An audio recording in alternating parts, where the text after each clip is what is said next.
Bonsoir Manuel Bompard. Bonsoir. Merci d'être avec nous dans cette édition spéciale, député des Bouches-du-Rhône et coordinateur de la France Insoumise. On vient d'entendre un petit florilège de ce que François Bayrou nous a annoncé en fin de journée. Avant de commencer, je voudrais vous demander en un mot ce que vous avez pensé des annonces du Premier ministre. C'est des annonces d'une brutalité inouïe. C'est une véritable saignée sociale que le Premier ministre veut imposer au pays. C'est une folie, de mon point de vue. D'abord pour la souffrance que ça va produire et générer pour une grande partie des Françaises et des Français qui vont être directement impactés sur leur pouvoir d'achat par un certain nombre des mesures qui sont mises sur la table par le Premier ministre. Et c'est une folie aussi d'un point de vue économique, parce qu'en réalité, quand vous faites des politiques d'austérité budgétaire comme ça produit de la récession économique. Le budget cette année de François Bayrou, il a déjà diminué la croissance par 2. C'est les études notamment de l'OFCE qui fait cette démonstration. Je pense qu'avec ces annonces, il faut s'attendre à encore un impact sur l'économie du pays qui soit désastreuse. En fait, c'est un cercle vicieux. L'austérité budgétaire produit de la récession économique, ça produit de la baisse des recettes fiscales, et donc ça produit encore plus d'austérité. Et donc, l'austérité M. Bayrou... 5,4% de déficit quand même. Mais c'est pas le sujet en fait. L'austérité, elle dépend pas du niveau de déficit. C'est une politique de réduction très concrètement, par exemple là, sur les pensions de retraite, sur les allocations sociales, sur le RSA, qui vont se traduire par une baisse de pouvoir d'achat. Il n'y a pas de réduction très importante des pensions de retraite. La réduction, pardon, elle est... Il n'y a pas de réduction très importante des pensions de retraite. Il n'y a même d'ailleurs pas de réduction des pensions de retraite. C'est une non-revalorisation sur la base de l'inflation, mais en termes de pouvoir d'achat, ça se traduit par une baisse de pouvoir d'achat. Les prix augmentent. Ça dépend de l'inflation. Les Français payent l'inflation. Si l'inflation est contexte, faible, évidemment, l'inflation ne va pas être à zéro, donc de facto, c'est une baisse. Oui. Si vous voulez, si on fait le calcul sur la base des prévisions d'inflation aujourd'hui, c'est 350 € en moyenne pour les retraités sur l'année. On va rentrer dans le détail, Manuel Bompard. De pouvoir d'achat en moins. On va rentrer dans le détail. C'est une baisse, mais c'est très concrètement une baisse. On va baisse. commencer par cette proposition, et je le disais, c'est sans doute la plus emblématique, celle qui fait couler beaucoup d'encre depuis plusieurs heures maintenant, cette suppression souhaitée par François Bayrou de 2 jours fériés. Tout à l'heure, on faisait un point sur l'ensemble des jours fériés, on est à 11 aujourd'hui en France. Vous dites quoi? Vous dites, comme vous l'avez dit précédemment, c'est une folie de supprimer ces 2 jours-là? C'est évidemment une manière de faire reposer l'effort sur l'ensemble des Françaises et des Français pour une recette pour le budget de l'État assez faible. On parle de 4 milliards d'euros sur un an. Et juste pour l'anecdote, pour vous montrer la dimension symbolique quand même de cette mesure, c'est à peu près le manque à gagner dû à la suppression de l'impôt de solidarité sur la fortune en France. C'est-à-dire qu'en gros, on a supprimé l'impôt de solidarité sur la fortune en France. Donc on a un manque à gagner du point de vue du budget de l'État de 4 à 5 milliards d'euros. Et aujourd'hui, on va voir les Français, on vous dit maintenant, c'est à vous de travailler 2 jours fériés. Lui, vous répondrez et vous direz, mais en fait, la situation est tellement complexe que sur 43 milliards 800 millions, moi, 4 milliards, 5 milliards, 6 milliards peut-être, c'est énorme. Alors voilà ce que je lui répondrai. Pourquoi la situation est complexe? Qu'est-ce qui a produit la situation de déficit dans laquelle on est aujourd'hui? Parce que moi, depuis tout à l'heure, j'entends des commentaires sur les plateaux qui s'appuient sur un diagnostic erroné. Depuis qu'Emmanuel Macron est arrivé au pouvoir en 2017, les dépenses publiques, les dépenses de l'État, elles sont à peu près au même niveau en proportion du PIB. Ce qui a produit le déficit, les 5,45% de déficit, aujourd'hui, c'est la baisse des recettes de l'État. Ce qui a baissé depuis qu'Emmanuel Macron est arrivé au pouvoir en 2017, c'est les recettes. En pourcentage du PIB, ils ont diminué quasiment de 3 points. Pourquoi? Parce qu'Emmanuel Macron a fait des cadeaux, je parlais de l'impôt de solidarité sur la fortune, cadeaux en grande majorité à destination des plus riches, des grandes entreprises. Ça a produit une situation de déficit. Et aujourd'hui, M. Bayrou vient nous voir et nous dit, maintenant qu'on a fait des cadeaux aux plus riches et aux grandes entreprises... Et lui vous dira, c'est la politique de l'offre que j'ai souhaité pour attirer de l'étranger, pour essayer de relancer l'économie réindustrialisée aussi. C'est sans doute ce qu'il me dirait, effectivement. Mais je pense que maintenant, on a un recul sur la conséquence de cette politique. Il y a 15 jours, on a appris que la France a atteint un record historique du nombre de personnes qui vivent sous le seuil de pauvreté en France. Le chômage repart à la hausse. La part de l'industrie dans le PIB est inférieure à 10%. C'est un résultat historiquement bas. Donc moi, je veux bien qu'ils me disent ça. Mais sauf que sa politique, elle se traduit par un fiasco, un échec. Et justement, précisément, vous avez raison, ce que je regrette, c'est que j'ai l'impression d'un pays qui va dans le mur et d'un Premier ministre qui accélère en klaxonnant. Pardon, mais moi je pense qu'on peut s'attendre au contraire, et on pourrait demander, exiger un changement de politique. D'ailleurs, je voudrais dire, et c'est une dernière chose quand même, quel est le mandat populaire dont dispose M. Bayrou pour mettre en œuvre cette politique. Il y a eu des élections législatives l'année dernière. C'est pas les mesures proposées par M. Bayrou qui ont eu une majorité des votes des Françaises et des Français. C'est pas vrai. Personne n'a eu de majorité absolue. Ça, c'est vrai. Mais même relative. Même relative, ça n'existe pas aujourd'hui dans l'Assemblée nationale. Majorité actuelle. relative, enfin, pardon. Vous êtes ça n'existe plus, la majorité relative. Plus, hein. Non, parce que je sais pas, parce qu'après 2022, les macronistes n'avaient pas de majorité absolue et tout le monde disait qu'ils avaient la majorité relative. Donc quand c'est pour les macronistes, il y a une majorité relative. La majorité relative, c'est le bloc central. C'est Horizon, Modem, Renaissance, EPR et puis les LR qui sont dans le gouvernement. Monsieur Barbier, ils ne sont pas présentés ensemble aux élections. Non, mais ils ont fait une alliance après, c'est valable aussi. A posteriori, sur le dos des électrices et des électeurs, c'est ça. Si vous, ça vous convient, ça vous convient. Ça va pas nous convenir ou pas, c'est pas la question ce soir. Les alliances au Parlement, ça arrive souvent. Je réagis au rebond, mais la question ce soir, c'est qu'aujourd'hui, M. Bayrou n'a pas de mandat populaire pour mettre en place la politique qu'il est en train de mettre en place. C'est un coup de force. Il a été nommé par le président de la République. Très bien. Mais quels sont les candidates et les candidats qui, dans leur programme aux élections législatives, ont défendu la suppression de 2 jours fériés? Vas-y, dites-moi lesquels. Mais monsieur, dites-moi lesquels. Ça arrive régulièrement que des mesures soient décidées après des élections. Ah, d'accord. Mais non, mais vous, ça vous convient. Et par ailleurs, où est le coup de force? Il a respecté la Constitution. Non, après vous voulez qu'on refasse ce débat. Et puis surtout, on va avancer. Et ce sera j'ai pas de problème à le refaire. On va avancer. Il y a tellement de choses. Il n'y a pas une démocratie occidentale où la formation politique ce soir. Il y a tellement de choses ce soir. Oui, restons sur les sujets de ce soir. On va essayer d'avancer sur ce qui concrètement va pouvoir avoir des conséquences très factuelles. L'année dite blanche, alors justement, qui est une année noire en vérité, ou une année rouge. Vous disiez rouge ce matin. Maintenant, rouge ou noir, ça dépend comment on voit les choses. Mais il faut que les gens comprennent en termes de conséquences. Conséquences très concrètes. J'ai donné un chiffre pour les retraités, 350 € en moyenne. Une personne qui vit du RSA aujourd'hui dans notre pays, il y a 75% des personnes qui vivent au RSA qui sont sous le seuil de pauvreté. On va lui enlever 100 € dans l'année. Ça, c'est concret. C'est pas des chiffres, des tableaux Excel, etc. C'est la vie concrète des gens. On nous dit, on va geler tous les budgets à part celui de la défense. Tous les budgets de l'État. Très concrètement, ça veut dire du manque à gagner pour, par exemple, le budget de l'éducation nationale. C'est entre 600 et 700 millions d'euros en moins dans le budget relativement à la hausse des dépenses. J'ai fait le calcul. C'est l'équivalent de 10 000 postes d'enseignants. Donc c'est 10 000 postes d'enseignants en moins, c'est des soignants en moins, c'est moins d'aide publique, par exemple, pour la rénovation des logements, alors qu'on est confronté à une urgence climatique et environnementale totale. Donc moi, le jour où vous allez me présenter le français qui va me dire « Moi, je suis d'accord pour que dans l'école de mes enfants, il n'y ait plus de professeurs parce que M. Bayrou a décidé qu'on gelait le budget de l'éducation nationale », je veux bien en parler avec lui, mais je pense qu'il n'existe pas. Oui, mais quand vous êtes dans un pays qui a 3300 milliards de dettes, qui est au bord de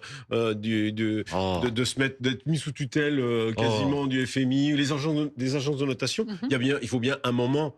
Vous avez lu les pourquoi vous faites comme ça, Manuel Bompard? Pourquoi vous faites haut de la tête un budget, un moment, il faut bien... Il a trop dramatisé la situation, François Bayrou? Évidemment. Ah, c'est pas grave. Mais c'est pas que c'est pas grave, mais est-ce que vous savez, par exemple, je sais pas, peut-être ça pourrait être intéressant que vous le sachiez, que la dette en France est inférieure, par exemple, à la dette aux États-Unis, est inférieure, est inférieure, par exemple, à la dette au Japon. Est-ce que vous savez que la charge de la dette en France aujourd'hui, elle est inférieure à la charge de la dette en France au début des années 2000? Non, mais je veux bien qu'on me dise qu'aujourd'hui on est dans une situation telle. Ça fait 20 ans. Les uns après les autres. S'il vous plaît, Gaëtan, est-ce que c'est vrai? Vous voyez hocher de la tête. La charge de la dette est passée de 50 milliards à 70 milliards. Madame, il y a 2 jours, pardonnez-moi, laissez-moi terminer. Mais c'est pas vrai. Bien sûr que si. Vous vérifierez les charges de la dette, elles sont inférieures aujourd'hui au début des années 2000. Et donc, il y a 2 jours, la France a emprunté à 10 ans un taux supérieur à celui de l'Espagne, du Portugal et de la Grèce.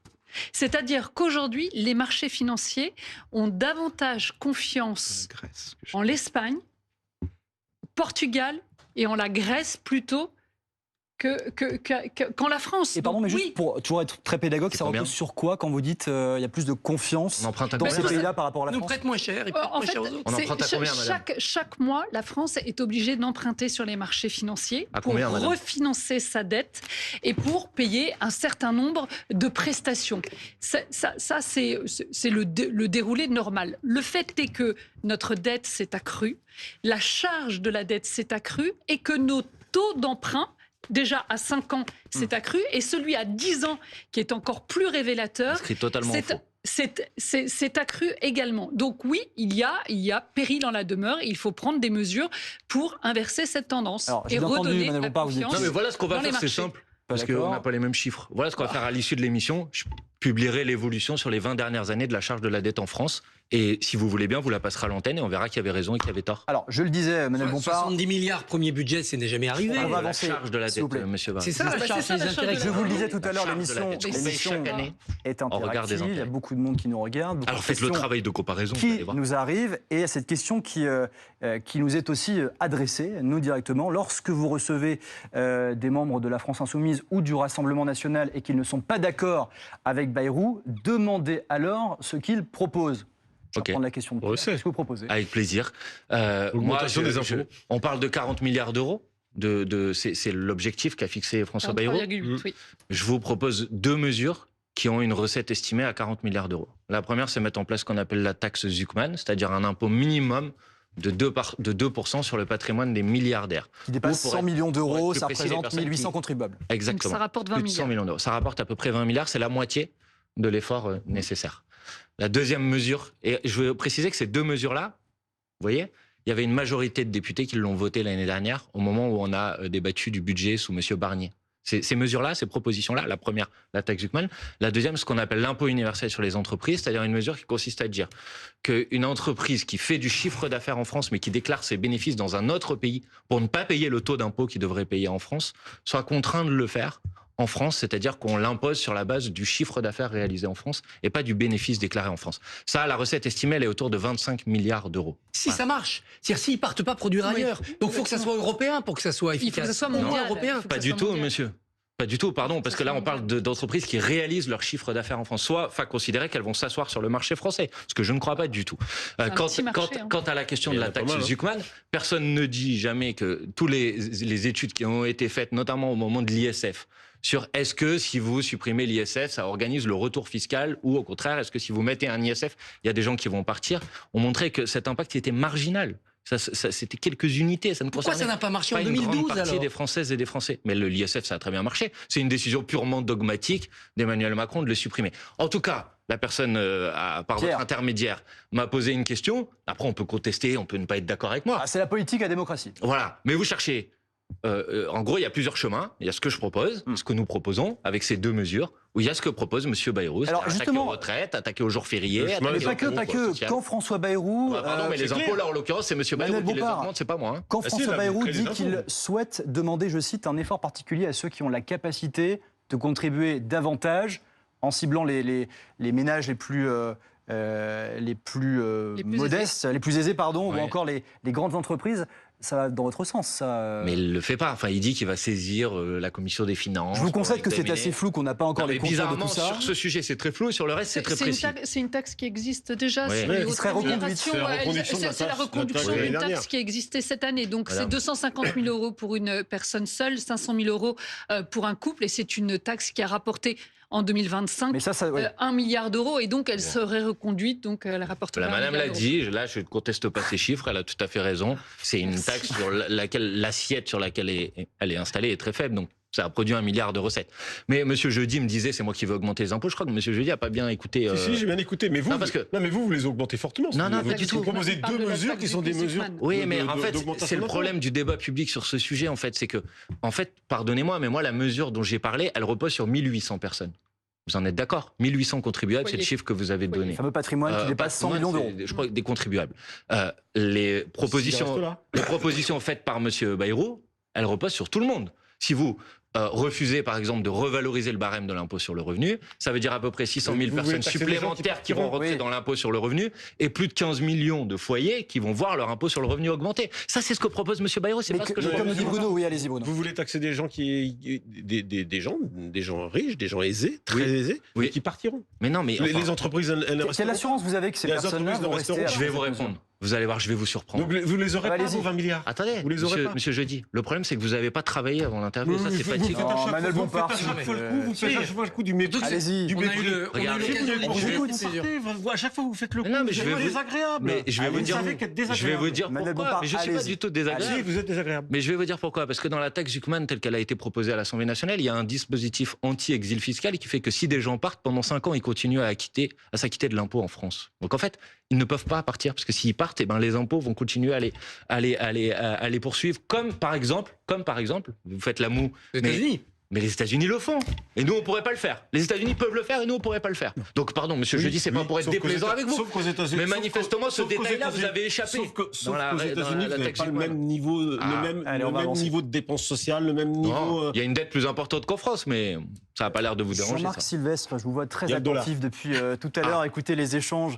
On le disait, c'est de la politique. Oui, non, les avis sont très différents et c'est normal. Je suis très frappé que la majorité des critiques ou des commentaires qui sont faits sur la proposition Bayrou portent essentiellement sur la fiscalité. C'est-à-dire que, à vous écouter, M. Bompard, mais comme certains autres personnalités politiques, la seule solution qui pourrait exister à la restauration de l'équilibre budgétaire, c'est une ponction fiscale. Alors que nous sommes déjà le pays le plus fiscalisé. Moi, ce que j'aimerais, c'est entendre de chez vous des commentaires, des analyses sur l'aspect dépenses publiques. Est-ce qu'il n'y a pas trop de dépenses publiques ? Ce que pensent les Français. D'ailleurs, quand ils regardent les chiffres, on est quand même le pays où le montant de la dépense publique, je parle sous le contrôle c'est à peu près, on est aujourd'hui à 55-56% du PIB, ce qui en fait un pays socialiste, socialisé, quoi. En gros, majorité de dépenses publiques, avec des services publics qui ne conviennent pas aux Français. La majorité des Français considèrent que ça ne marche pas. Et ils n'ont pas tort. L'éducation nationale, ça ne marche pas toujours. L'hôpital, ça ne marche pas toujours. Les collectivités locales, c'est compliqué, ça ne marche pas toujours. Alors, ils payent beaucoup d'argent, mais ça ne marche pas. Quelle solution on peut avoir là ? Payer des impôts. Je vais vous donner une idée, mais d'abord, je suis un peu surpris parce que vous faites des comparaisons entre des pays qui n'ont pas le même modèle social. En France, vous dites qu'il y a une partie. J'ai pas parlé de comparaison avec d'autres pays. Attendez, monsieur, vous avez donné un pourcentage de dépenses sociales. Oui, les pays de l'OCDE. Et quand vous le comparez, les grands pays de l'OCDE. Pas grave, monsieur, on débat, il n'y a pas de problème. Mais vous le comparez à d'autres pays dans lesquels, par exemple, il n'y a pas de sécurité sociale. Donc, en fait, dans lequel c'est pas de la dépense publique, mais c'est de la dépense privée, par exemple, parce qu'il faut avoir des assurances de santé qui ne sont pas dans la sécurité sociale. L'Allemagne, les gens sont très bien soignés. Non, mais monsieur, si c'est le modèle que vous défendez, il n'y a pas de problème, vous pouvez le défendre, mais moi, c'est pas celui que je défends. Maintenant, monsieur, je vais quand même aller dans le sens. Il y a un rapport sénatorial qui a été fait il y a quelques jours qui démontre que les aides publiques aux entreprises sont supérieures à 200 milliards d'euros chaque année. Vous savez à quoi elles servent ? Tout confondu.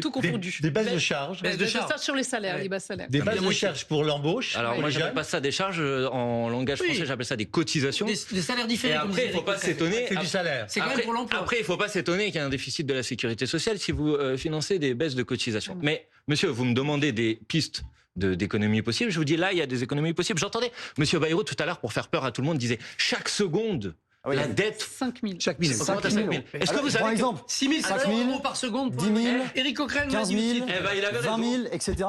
Sauf que depuis qu'on a parlé 4 secondes, okay. C'est 6 700 €. Et chaque seconde, je vous propose de faire le même calcul avec 6 700 € qui sont versés en aide aux entreprises sans aucune contrepartie. Si. Ça, bizarrement, ce calcul-là, personne ne le fait. La contrepartie, Manuel Bompard, c'est qu'ils embauchent des salaires, et notamment des petits salaires qualifiés. Sauf que peut-être cette contrepartie, faut mieux l'organiser, mieux la chiffrer, mieux la négocier avec elle. Mais mieux la négocier. Ces aides aux entreprises. Ces aides aux entreprises vont pas directement dans la poche des actionnaires. Elles créent de l'emploi au passage. Alors c'est pas forcément assez équilibré, pas assez dynamique. C'est sans doute dysfonctionnel à de C'est bizarre. Pourquoi il y a eu un record record de versement des dividendes historiques l'année dernière ? S'il n'y a pas de lien entre les deux. Si aujourd'hui on supprime ces aides, lundi vous avez 500 000 chômeurs de plus. Vous leur dites quoi ces chômeurs ? Alors, vous le savez, les PME qui profitent de ces aides. Ce n'est pas vrai. Souvent. Embauche grâce à ça. Il n'y a pas que des grands groupes. Ce n'est pas vrai. Mais si. On a déjà eu ce débat il y a quelques années. Je me rappelle de monsieur Gattaz, président du MEDEF à l'époque, qui disait il faut qu'on ait les 20 milliards d'euros de ce qui s'appelait le crédit impôt compétitivité emploi. La baisse précisément de cotisation et ça va créer 1 million d'emplois. Mais ça a créé on a créé des emplois. On a créé 1 million d'emplois. Je suis désolé, mais à un moment vous êtes sur une chaîne d'information. Il y a des rapports d'évaluation qui ont été faits, madame, qui parlent de entre 50 et 100 000 emplois. Donc moi, je veux bien qu'en fait, on puisse dire tout et son contraire maintenant. Mais dans ce cas-là, je veux dire, il n'y a plus rien qu'à une valeur. On est à cette politique-là ne produit pas d'emplois. On va avancer. Il y a encore beaucoup de thèmes. Un peu précis. Il y a beaucoup de thèmes à aborder. On a entendu ce que vous venez de dire, Manuel Bompard. Avançons sur cette également annonce de suppression concernant les fonctionnaires. François Bayrou nous dit aujourd'hui 3000 suppressions de postes en 2026. Et puis à terme, en 2027, là, l'objectif, c'est un non-remplacement d'un fonctionnaire sur 3. J'imagine votre réponse, évidemment, sur ce point. En fait, c'est le retour à la politique qui a été mise en place par Nicolas Sarkozy quand il a été président de la République. Ça s'appelait la Revue générale des politiques publiques. À l'époque, on disait un fonctionnaire sur 2 qui part à la retraite ne va pas être renouvelé. Ça s'est traduit sur 5 ans à 70 000 postes d'enseignants en moins, 12 500 de mémoire postes de policiers en moins. Et une fois que le quinquennat de Nicolas Sarkozy s'est terminé, tout le monde a dit ça nous a quand même conduit à faire des bêtises. Donc il faut surtout pas réintroduire une mesure d'une telle brutalité et sans aucune discussion et réflexion. Donc je suis un peu surpris que M. Bayrou prenne une mesure qui manifestement a fait un fiasco. Et comme je le disais tout à l'heure, maintenant moi j'attends de voir pour rentrer dans les détails, parce que c'est pas juste des chiffres, en fait, c'est des conséquences concrètes sur la vie des gens. Dans quel service public on va supprimer des fonctionnaires ? Vous seriez d'accord pour dire on touche pas à ceux qui sont sur le terrain en contact avec les usagers, policiers, magistrats, enseignants, hospitaliers. En revanche, dès qu'on est dans du bureau bureaucratisant, si j'ose dire, du fonctionnaire à paperasse, là, ça y est pas, faites attention. Non mais attendez, ils sont très bons, ils sont formidables nos fonctionnaires. Mais certains, ils produisent que de la paperasse, de la norme, des dossiers. Ils voient pas les Français. La bureaucratisation de la fonction publique, c'est pas ma politique. Eh oui. C'est le résultat des politiques qui ont été mises en place pendant des années et des années. Là, on peut faire un effort. Non, peut-être que dans ce cas-là, si vous voulez, on peut les redéployer sur le terrain parce qu'il en manque sur le terrain. Exactement. Ça, moi, j'aurais pas de problème. Mais je vais vous dire, dire, on les remplace pas là où ils partent. Ah si, il en faut pas moins des fonctionnaires, il en faut davantage. Il en faut plus sur le terrain, mais moins dans les bureaux. Vous êtes d'accord ? En global, il en faut davantage pour pouvoir faire face aux besoins en termes de services 5,8 millions en France. Oui. Ça fait à peu près 9-10% de l'électorat. Je comprends que vous les flattiez. Non, je les flatte pas. C'est pas possible. Mais la question, c'est au regard de la nécessité pour les citoyens d'avoir des services publics de qualité qui fonctionnent bien. Mais vous pensez véritablement que la qualité du fonctionnaire dépend des moyens dont il dispose et du nombre de fonctionnaires qui sont en travail. Il peut y avoir un problème de management, il peut y avoir un problème d'organisation, il peut y avoir aussi un problème de motivation. De tâches. Monsieur, franchement, avec tout le respect que j'ai pour vous, mais... Ça existe dans l'entreprise, vous savez. Dans je sais. On ne raisonne pas simplement en termes de moyens. Je veux bien, mais vous pouvez faire le management et la motivation que vous voulez. S'il n'y a pas suffisamment de professeurs devant les écoles à l'école, il va manquer des professeurs. S'il n'y a pas suffisamment de soignants à l'hôpital pour soigner les gens, vous pouvez faire le management que vous voulez. Les gens, il faut qu'ils soient soignés par des gens. Et des policiers aussi, municipaux. Mais des policiers aussi, monsieur Barbier. Mais précisément, c'est pas moi, c'est monsieur Sarkozy, je le disais, qui a supprimé 10 000 postes de policiers quand il était président de la République. Donc, pardon, moi je veux bien qu'on vienne de me donner des leçons sur ce sujet, mais en l'occurrence, il ferait mieux de balayer devant sa propre porte. Je vous le disais, on s'intéresse toujours aux conséquences très concrètes pour vous qui nous regardez ce soir, 23h12 sur BFM TV. Et Bruno, cette question qui nous vient de Nicolas à l'instant, c'est vrai qu'on a beaucoup parlé de ces fameuses... niche fiscale, ces fameuses niches fiscales, chasse à la niche fiscale, disait François Bayrou, chasse aussi au service de l'État. Et voici ce que nous demande Nicolas concernant les services à la personne. Alors, est-ce qu'il y aura du changement ? Oui, il y en aura, effectivement. Le Premier ministre a indiqué que les niches fiscales étaient dans le viseur, mais pour le moment, on ne sait pas quelles niches fiscales sont concernées et à quelle hauteur. On comprend bien que en fait, ça va faire l'objet de négociations et avec le socle commun et avec les parlementaires donc à l'automne. L'idée, c'est... Il y a une mobilisation en amont assez forte sur ce thème-là, comme sur celui des dons aux associations. Exactement, aussi, tout le secteur associatif qui s'est mobilisé. Donc il est resté flou. Voilà, ça veut dire quoi ? Ça veut dire que moi, je suis par exemple parent, j'emploie une nounou dont j'ai besoin. Ça va faire l'objet des discussions. L'objectif, effectivement, en tout cas, il y a quelques semaines, on évoquait la possibilité de réduire ces niches fiscales. Là, le Premier ministre n'a pas été aussi ferme aujourd'hui sur ce point. Il a juste expliqué qu'il voulait supprimer celles qui étaient pas efficientes. Oui. Et puis en voie d'extinction, il disait également. Voilà, c'est Il a ça, expliqué exactement. les niches inutiles et inefficaces. Voilà, c'est ça. Qui sont dans le collimateur. Les Mais autres, C'est lesquels pour les personnes qui nous regardent encore une fois en tous les cas, celle-ci, par exemple, c'est le type même de système qui risque d'échapper un peu à la coupe, aux coupes que réserve le Premier Et qui va ministre. faire l'objet de discussions, encore une fois, avec les différents parlementaires. Et ça peut être l'objet. C'est un secteur qui est justement, générateur de beaucoup d'emplois quand même. Hein. Oui, Donc et ça c'est vrai concerne que- surtout beaucoup de monde, familiaux. beaucoup de Français Exactement. qui nous écoutent. Je pense évidemment, donc là je parlais des nounous, évidemment peut-être les jardiniers d'emplois, pour tailler beaucoup la d'emplois. haie. Mais les dans le personnes jardin. âgées aussi, vous savez, qui Les font personnes appel âgées. aussi à des aides à domicile. Il y a l'aide aux devoirs, il y a tout un tas de choses qui bénéficient aujourd'hui du crédit d'impôt. Et donc là il y a une menace qui plane, potentiellement, Manuel Bompard, sur Non, c'est pas une- certaines niches fiscales, mais pas de précision au moment où on se parle de la part C'est du pas une Premier menace, c'est un peu l'Arlésienne, c'est des débats qui ont lieu chaque année. Moi, j'étais en commission des finances à l'Assemblée nationale, et la mesure, elle consiste pas, pour pas faire peur aux gens, à empêcher la personne qui a une nounou à domicile de pouvoir bénéficier d'une réduction fiscale. Elle propose en particulier de plafonner la réduction fiscale, parce qu'il y a des abus où il y a des personnes qui en ont pas spécialement besoin et qui bénéficient de ce type de mesures. Bon, ça, c'est Aujourd'hui, quelque chose. c'est plafonné à 12 Monsieur 000 Sylvestre euros. demandait sur quoi on pouvait faire des économies. Et là, je pense qu'il y a des choses à faire sur ce sujet. Mais jusque-là, chaque année, on nous dit on va le faire et c'est pas fait. De la même manière, si vous voulez parler d'une niche fiscale, qui est la deuxième, je crois, niche fiscale la plus importante et qui est quand même un effet d'aubaine pour des grands groupes et des grandes entreprises, c'est la question du crédit impôt recherche. Les crédits impôt recherche. La moitié des subventions et des aides qui ont été recensées par le Sénat. Voilà, Eh, les eh deux- ben, qu'est-ce que la vous moitié en des faites? 211 Je suis très cohérent. Qu'est-ce que vous en faites? Eh ben, vous les concentrez effectivement sur de l'aide à la recherche.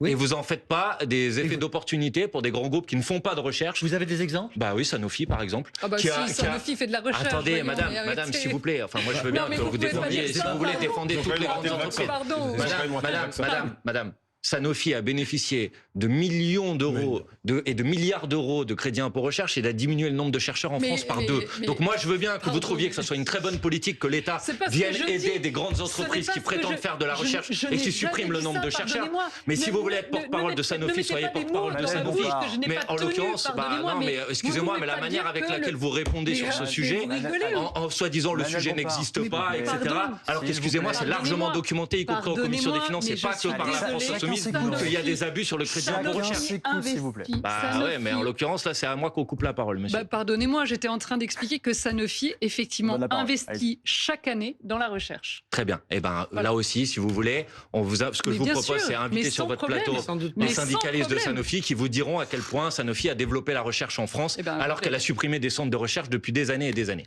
Une fois qu'on a dit tout ça, Manuel Bompard, et on aurait pu, et on Non, va mais continuer je veux tout à dire, l'heure. pardon, moi je suis venu ici pour débattre, mais c'est juste dingue en fait. C'est-à-dire vous êtes quatre on est avocats là, des on est là annonces pour- gouvernementales, Mais non, et dès qu'on vous fait une Manuel Bompard. objection sur le sujet, on vous répond avec énormément Manuel d'arrogance que ça Bompard, n'a pas de Il n'y a sens. pas d'arrogance. Si, mais il n'y a Non, pas de problème. Je pense que d'arrogance. tout le monde aura vu très bien Il n'y a pas d'arrogance. la manière avec laquelle vous faites le service après-vente des annonces Pas de du tout. M. On vous Bayrou. Il n'y a pas de problème. on vous conteste et c'est ce qui vous permet Vous de avez dit mieux vous-même, affûter c'est un vos arguments. débat. C'est Mais il n'y a un pas de problème, c'est un débat. C'est un mais échange. Je vous dis ce que je vois dans ce débat. Bon. Allez-y. Chacun a son avis sur la question. Manuel Tout à Bompard, fait. donc une fois qu'on a dit tout ça, on a détaillé ensemble les différentes, certaines annonces, parce qu'il y en a beaucoup et on va Oui. continuer tout à l'heure.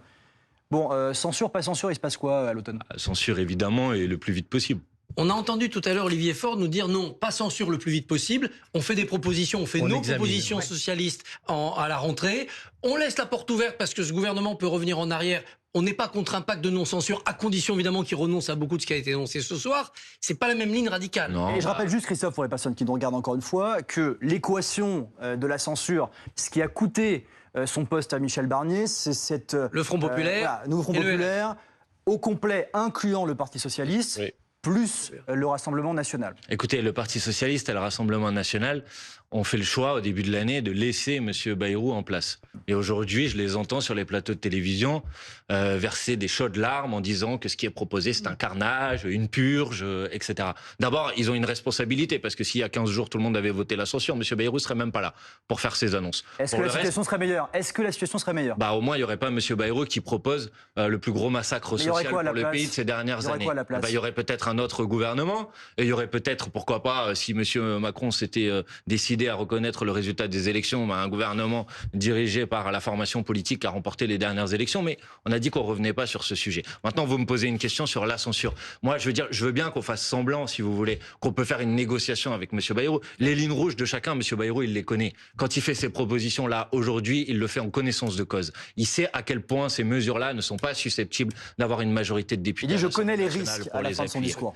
Très bien, donc il connaît les risques. Donc faire croire que dans la négociation avec lui, on va pouvoir transformer ce qu'a proposé M. Bayrou en un programme qui va sortir le pays des difficultés auxquelles il est confronté, moi c'est une fable à laquelle je ne veux pas donner de l'illusion. Donc moi je suis cohérent, je dis les choses franchement, je pense qu'il faut censurer ce gouvernement le plus rapidement possible et que ceux qui ne le censureraient pas seraient complices de la mise en œuvre de cette mauvaise politique. Est-ce que vous allez déposer une motion de censure spontanée dans les prochaines heures? Mais en fait, il faut savoir qu'en fait, il n'y a pas de session parlementaire. Ce qui est d'ailleurs, on parlait de démocratie tout à l'heure, un autre problème. C'est-à-dire que M. Bayrou a attendu la fermeture de la session à l'Assemblée nationale. Il dit qu'il est 2 mois en avance par rapport à la discussion pour faire ses annonces de telle sorte à ce qu'on puisse pas réagir immédiatement par la censure. Moi, c'est pas ma volonté. Si vous voulez mon avis, moi, je suis prêt à ce qu'il y ait une session extraordinaire demain pour pouvoir débattre de ces mesures budgétaires et éventuellement censurer le gouvernement. C'est une demande que vous faites officiellement ce soir? Officiellement, de toute façon, je sais très bien qu'ils vont pas le faire, donc je vais pas faire semblant. Je veux juste dire, c'est pas un problème de pas avoir envie de travailler maintenant, c'est que malheureusement, on n'a pas la possibilité de le faire. C'est pas nous qui décidons de l'ouverture d'une session extraordinaire. Dès qu'il y aura une session extraordinaire, dès qu'elle sera décidée, dès que l'Assemblée nationale reprendra ses travaux, évidemment, la question de la censure sera posée sur la table. Merci beaucoup, Manuel Bompard, d'avoir été avec nous. Et je le rappelle, pour les personnes qui nous rejoignent, ici, on débat. Chacun a évidemment ses idées. Notre rôle aussi est de ramener du contexte dans tout ça. Mais évidemment, votre parole, comme celle de tout le monde, s'exprime ici sur BFM TV.